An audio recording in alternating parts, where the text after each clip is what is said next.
ఈరోజు లంచ్లోకి వచ్చేసి క్యాప్సికమ్ టమాటా కర్రీ చేస్తున్నాను. దానికోసం ముందుగా కడాయి పెట్టుకొని దాంట్లో ఆయిల్ పోసుకుందాం. ఆయిల్ వేడెక్కాక జీలకర్ర, ఆవాలు, మినప్పప్పు, శనగపప్పు, పోపు అయితే బ్రౌన్ కలర్ వచ్చేంత వరకు వేయించుకోవాలి. ఇప్పుడు ఉల్లిపాయ వేసుకొని ఉల్లిపాయ బ్రౌన్ కలర్ వచ్చేంత వరకు వేయించుకోవాలి.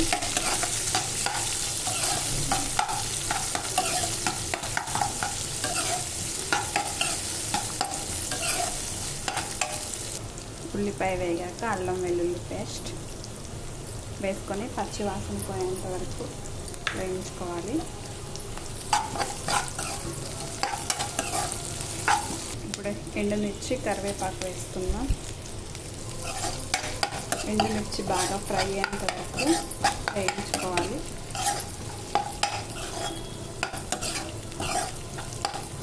ఇప్పుడు ముందుగా కట్ చేసి పెట్టుకున్న టమాటా ముక్కలు వేసుకుందాం.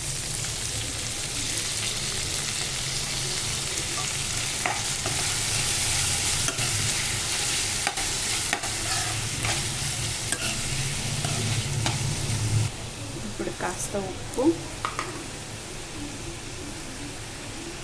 కాస్త పసుపు వేసి టమాటా ముక్కలు మెత్తగా ఉడికించుకుందాం. ఇప్పుడు ఇందులో కట్ చేసి పెట్టుకున్న క్యాప్సికమ్ ముక్కలు వేసుకుందాం.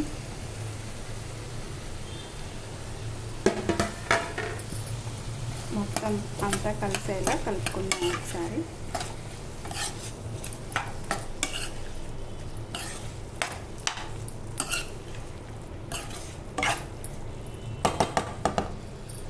ఇప్పుడు మూత పెట్టి ఒక 10 నిమిషాలు ఉడికించుకుందాం.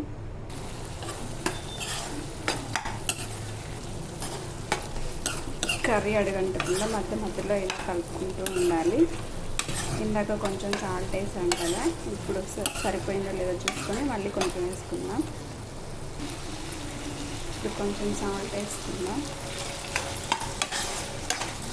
వేసుకొని ఇంకో 10 నిమిషాలు మీడియం ఫ్లేమ్లో ఉడికించుకుందాం.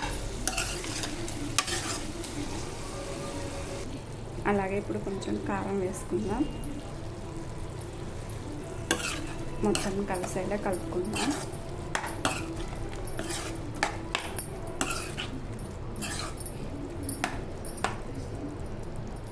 కర్రీ ఆల్మోస్ట్ రెడీ అయిపోయింది. ఇంకా దీంట్లో మసాలా వేసుకుందాం.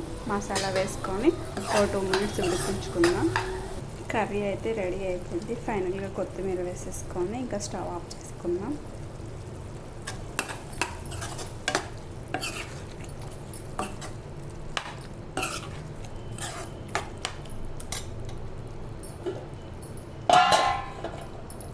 ఇంకా అంతే, వేడి వేడి క్యాప్సికమ్ టమాటా కర్రీ రెడీ.